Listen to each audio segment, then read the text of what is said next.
Hello everyone, welcome back to another topic of this series. इसमें हम बात करने वाले हैं कुछ इंडिकेटर्स के बारे में। अगर आप यहाँ पे देखोगे तो मैंने सिर्फ और सिर्फ 4 इंडिकेटर्स के बारे में हम बात करने वाले हैं, ठीक है, जो कि हमको डेली इंट्राडे और पोजिशनल पे आपको काम आ सकते हैं। ठीक है, नाम पहले पढ़ लेते हैं। नाम है आरएसआई, जिसको बोलते हैं रिलेटिव स्ट्रेंथ इंडेक्स। दूसरा बॉलिंजर बैंड। तीसरा मूविंग एवरेज। मूविंग एवरेज भी काफ़ी तरीके की होती है। एक एसएमएम होती है और एक होती है ईएमए और एक नॉर्मल होती है मूविंग एवरेज।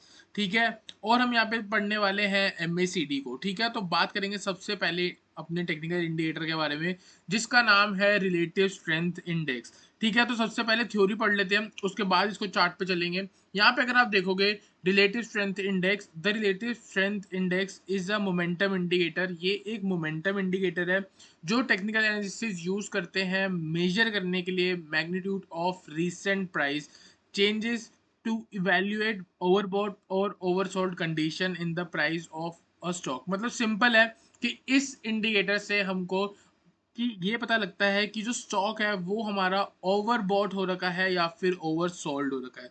क्या होता है, एक टाइम आता है जब स्टॉक में एक बहुत बढ़िया रैली आती है, उसके बाद कहीं ना वो स्टॉक साइडवेज हो जाता है।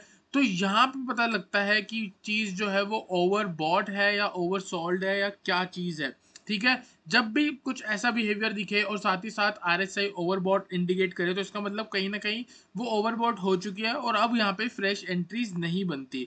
फिर जब वापस नीचे आता है तो कहीं ना कहीं जब ओवरसोल्ड होने लगता है तो आरएसआई इंडिकेट करता है कि अब जो है प्राइस ओवरसोल्ड है। तो यहाँ कहीं से हम बाय कर सकते हैं कि ओवरबॉट से हम सेल कर सकते हैं या ओवर सोल्ड से हम बाय करके चल सकते हैं। तो ये एक बहुत बढ़िया ट्रेडिंग स्ट्रेटेजी बन जाती है। तो यहाँ पे बात करेंगे the RSI is display as an oscillator. ये इंडिकेटर एक ऑसिलेटर होता है जिसकी वैल्यू 0 से 100 के बीच में वेरी करती है। ठीक है, an asset is usually considered overbought. एक एसेट, एसेट मतलब स्टॉक, स्टॉक या फिर इंडेक्स या कुछ भी। ठीक है, अगर उसकी आरएसआई 70 के ऊपर चल रही है, आरएसआई ग्रेटर देन 70 है, तो इसको हम ओवरबॉट बोलेंगे। और अगर आरएसआई लेस देन 30 है, उसको हम बोलेंगे ओवरसोल्ड। ठीक है, तो ये बहुत सिंपल है। सबसे पहले चार्ट पे चलते हैं। अगर आपको नहीं पता कि कैसे इसको लगाना होता है तो उसके बारे में हम बात कर लेते हैं। यहाँ पे देखो, सबसे पहले आपको क्या करना है, आपको सबसे पहले इंडिकेटर्स पे जाना है। ये आपने चार्ट लगाया हुआ है, यहाँ पे आप देखोगे ये इंडिकेटर्स का ऑप्शन है। यहाँ पे आप इंडिकेटर्स पे गए और आपने सिंपल सर्च करना है आरएसआई। आरएसआई सर्च करोगे तो आपको यहाँ पे रिलेटिव स्ट्रेंथ इंडेक्स आ जाएगा। आप इसको यहाँ से लगा के चल सकते हो। ठीक है, यहाँ से आपने लगाया। अब देखो इसके अंदर क्या क्या चीजें आती हैं। अगर आप यहाँ सेटिंग्स में जाओगे, इधर सेटिंग्स पे क्लिक करना है और यहाँ पे अगर आप देखोगे RSI, RSI based, MA, upper Bollinger band, lower Bollinger band, ये सब है। आपको यहाँ पे इसको अनटिक कर दो। ठीक है, और इसको आप थोड़ा बहुत बोल्ड करके चल सकते हो। ठीक है, या जो भी आपको कलर पसंद है वो लगा के चल सकते हो, जैसे कि ये रेड हो गया। ठीक है, यहाँ पे मैं ये ऊपर वाली हटा देता हूँ। तो ये मैंने लगाया, सिर्फ और सिर्फ ये पता लगती है। अब ये चीज़ हटाओ और यहाँ पे हम सिर्फ और सिर्फ आरएसआई को देखने वाले हैं। ठीक है, डेली टाइम फ्रेम का मैं यूज़ कर लेता हूँ और उसके बाद अगर आप यहाँ पे देखोगे तो ये आरएसआई है। आरएसआई की अगर आप वैल्यू देखोगे यहाँ पे कहाँ से कहाँ चल रही है, ये वाली, ये 100 से लेके 0, यहाँ पे 100 लेवल और यहाँ पे नीचे 0 लेवल, इसी के बीच में आरएसआई मूव करती है। और अगर आप देखोगे यहाँ पे ऑलरेडी 70 लेवल मार्क्ड है, 70 बाय डिफॉल्ट, और यहाँ पे 30। इसका मतलब क्या है कि आरएसआई जब भी 70 के ऊपर जाएगी मतलब स्टॉक जो है वो ओवरबॉट हो रखा है और थोड़े ही टाइम में स्टॉक में एक करेक्शन हो सकती है। सिमिलरली जैसे ही अगर आरएसआई जो है वो 50 के नीचे, 30 के नीचे आती, 30 के नीचे, तो हम ये एक्सपेक्ट करते हैं कि स्टॉक जो है वो एक ओवरसोल्ड हो गया है और यहाँ से एक बढ़िया अप मूव आ सकती है। जैसे कि आप यहाँ पे देखोगे इसने 30 पे टच करी आरएसआई। जैसे आरएसआई 30 पे आएगी, आप बाइंग के बारे में सोच सकते हो, अपना ट्रेडिंग सेटअप बना सकते हो।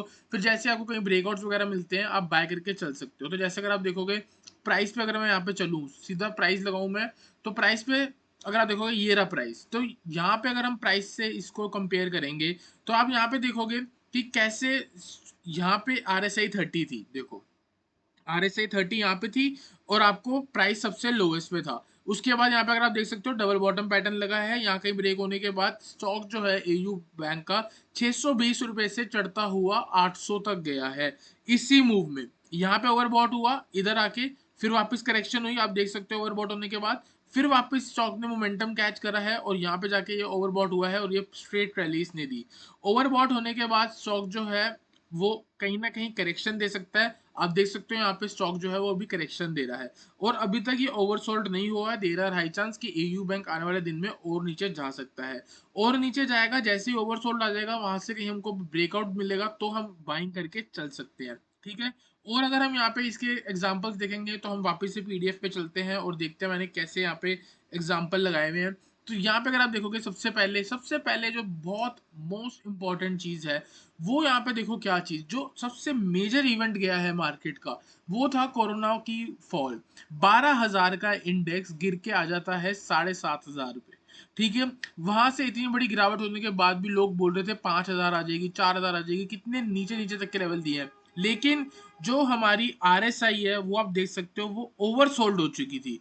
वो ये बता रहा था कि यहाँ पे इंडेक्स जो है वो ओवरसोल्ड हो रखा है। फिर जैसे यहाँ पे मार्केट ने हायर हाई की फॉर्मेशन लगानी स्टार्ट करी, उसके बाद आप देख सकते हो ये आज जो है निफ्टी नीचे 8,000 7,500 लेवल से 10,500 से 11,000 चली गई यहाँ पे।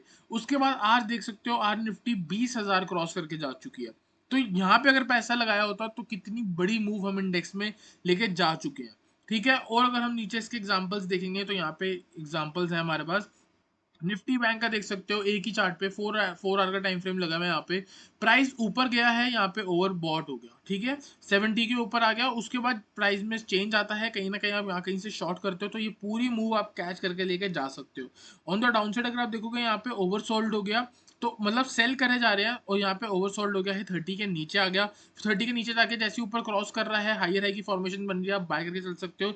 20,400 से लेके 24,000 तक की मूव है। ये 25,200 से लेके 20,400 तक की मूव है, तो आराम से 4-4 हजार पॉइंट भी बैंक निफ्टी सिर्फ और सिर्फ इस एनालिसिस के चक्कर में हमको मिल सकते हैं, ठीक है। और अगर हम यहाँ पे नीचे देखेंगे तो बोलिंजर बैंड है, उसको हम नेक्स्ट क्लास में पढ़ेंगे। और इससे पहले हम वहां पे जाए तो 2-3 एग्जांपल हम और देख लेते हैं। अगर आप देखेंगे यहाँ पे हम एक बार निफ्टी का चार्ट लगाते हैं। निफ्टी अगर हम यहाँ पे देखेंगे 5 मिनट के टाइम फ्रेम पे चलते हैं, ठीक है। 5 मिनट के टाइम फ्रेम पे अगर आप देखोगे तो आज क्या हुआ है। अगर आज हम यहाँ पे देखेंगे निफ्टी जो है, तो आज गैप अप हुई है। गैप अप हुई है, यहाँ पे देखो कल क्लोजिंग हुई थी 20,000 पे, आज कहाँ पे खुली है यहाँ पे हम देख सकते हैं। ये देखो 20,110, 20,110 पे निफ्टी खुली है, और कहाँ खुली है, ओवर बॉट जोन पे, ठीक है। और पहले ही टिक से आप देख सकते हो करेक्शन ही करेक्शन आई है, ठीक है। अभी तक निफ्टी जो है वो ओवर सोल्ड जोन पे नहीं गई है, 30 के नीचे नहीं गई है, ठीक है। तो जब तक 30 के नीचे नहीं आएगी तब तक मार्केट जो है कहीं ना कहीं साइडवेज है। और अगर आप देखोगे ये भी पूरा साइडवेज ट्रेंड है। अगर यहाँ से ऊपर जाएगा, चला जाए, ये कहीं ना कहीं ब्रेक होगा, ये ऊपर जा सकता है, ठीक है। यहाँ पे देखोगे ऊपर जा सकता है, जगह है 70 तक की। फिर 70 के ऊपर अगर कहीं ना कहीं पे ओवरबॉट होगा, फिर वहां से कुछ लोअर लो की फॉर्मेशन बनती है, तो हम शॉर्ट करके चल सकते हैं। बाय कब करेंगे, बाय या तो हम ट्रेंड लाइन के इसके ऊपर जाके बाय कर सकते हैं, जो कि एक प्रॉपर प्राइस एक्शन का ट्रेड है, ठीक है। और हम ये एक्सपेक्ट करेंगे कि अभी ओवरबॉट नहीं हुआ है, ऊपर और जा सकता है, ठीक है। तो वो वाली रैली हम कैच कर लेंगे। और हम बाय कब करेंगे, बाय हम तब करेंगे जब ये नीचे कहीं ना कहीं, ये देखो इसका सपोर्ट लेवल बन रहा है, यहाँ पे इसने सपोर्ट लिया है, ये पूरा इसका एक सपोर्ट जोन बन गया है। जैसे हमने पहले सपोर्ट के बारे में पढ़ा था, तो कहीं ना कहीं मार्केट अगर यहाँ नीचे आती है, ये यहाँ पे सपोर्ट ले लेगी, और हमारी आरएसआई जो है वो 30 के नीचे आ जाएगी। फिर उसके बाद जैसे ही बाउंस देगी हम बाय करके चल सकते हैं। तो आई होप आपको ये समझ आया हो कि आरएसआई से कैसे ट्रेडिंग करते हैं। अभी सिर्फ और सिर्फ बेसिक है, आरएसआई होता क्या है। एक और चीज़ हम यहाँ पे देख लेते हैं। अगर हम यहाँ पे देखोगे इसकी सेटिंग्स में जाके इनपुट्स में अगर हम जाएंगे तो आरएसआई की लेंथ होती है 14, ठीक है। इसको हम चेंज भी कर सकते हैं अकॉर्डिंग टू जैसे भी हमारा ट्रेडिंग स्टाइल है, ठीक है। और अगर हम यहाँ पे देखेंगे तो नीचे इधर जाएंगे तो आरएसआई का अपर बैंड और लोअर बैंड, अगर आप इसको देखोगे यहाँ पे आके लाइन करोगे तो नीचे इधर लाइन में कन्वर्ट हो जाएगा। इसको भी लाइन में कर दोगे तो ये लाइन में कन्वर्ट हो जाएगा। और हम इसको डार्क कर सकते हैं, और यहाँ पे बोल्ड कर सकते हैं। कलर भी इसका चेंज कर सकते हैं, अगर आपको अलग कलर देखना चाहते हो तो जैसे ब्लैक हो गया या ब्लू हो गया, आपने यहाँ पे दोनों जगह पे ब्लू भी लगा सकते हो, ठीक है। तो ये सारी चीज़ें हैं। और हम यहाँ पे क्या करके चल सकते हैं अगर आप देखोगे, और तो यहाँ पे इतना कुछ खास नहीं है, बस ये हो गया, ठीक है। एक और चीज़ याद रखना, अभी अभी आपको बता रहा हूँ आगे काम आएगी। आरएसआई की क्या चीज़ें हैं, आरएसआई एक 0 से लेके 100 के बीच में चलता है। इसमें 3 चीजें बहुत इंपॉर्टेंट है, एक 30, एक 70 और एक 50, ठीक है। देखो कैसे, अभी आपको बताता हूँ। अभी मैंने आपको बताया अगर RSI 30 के बिलो है तो मतलब वो ओवर सोल्ड हो रही है, ठीक है, ओवर सोल्ड हो रही है, हमको बाइंग के बारे में सोचना है। अगर RSI 70 के ऊपर चल रही है तो वो कहीं ना कहीं ओवरबॉट हो रही है, और 50 लेवल जो है वो एक मिड लेवल है। अगर प्राइस एक अप ट्रेंड में है, ठीक है, उसके बाद एक करेक्शन करता है और वापस आके RSI, जैसे अगर आप देखोगे ये अप ट्रेंड में है, यहाँ पे कहीं अप ट्रेंड में है, ठीक है, अब ये नीचे आ रहा है, और अगर हम यहाँ पे कहीं अपना ट्रेडिंग सेटअप बनाए, जैसे कि ये ट्रेंड लाइन का ब्रेकआउट हुआ, इस ट्रेंड लाइन के ब्रेकआउट होने के बाद RSI 50 के ऊपर है, मतलब बुलिश। अगर RSI ग्रेटर देन 50 है तो हम उसको बुलिश भी मान सकते हैं, और अगर RSI बिलो 50 है तो हम उसको बियरिश भी मान सकते हैं। जैसे यहाँ RSI 50 के नीचे जा रही थी तो ये देखो हम ये कैच करके चल सकते थे। RSI 50 के ऊपर आई है, हम कहीं ना कहीं ये कैच कर रहे हैं, मोमेंटम नहीं है। लेकिन क्या चीज है, अगर आज मार्केट बियरिश है तो आप देख सकते हो जब RSI 50 ब्रेक हुआ उसके बाद मार्केट की गिरावट देखो। RSI 50 जब ब्रेक हुआ अप साइड में, आप अप मूव देखो, आप ये कैच कर सकते थे।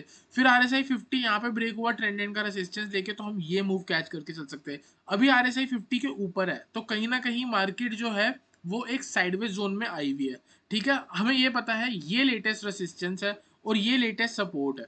तो हम अब क्या करेंगे, जब अभी मार्केट रेसिस्टेंस के पास चल रही है, अगर आप यहाँ बाय करोगे तो आपका ये टारगेट होगा, ठीक है, और स्टॉप लॉस क्या लगाओगे इतना, तो रिस्क रिवॉर्ड अगर आप देखोगे तो ऑलमोस्ट 1:1 की है।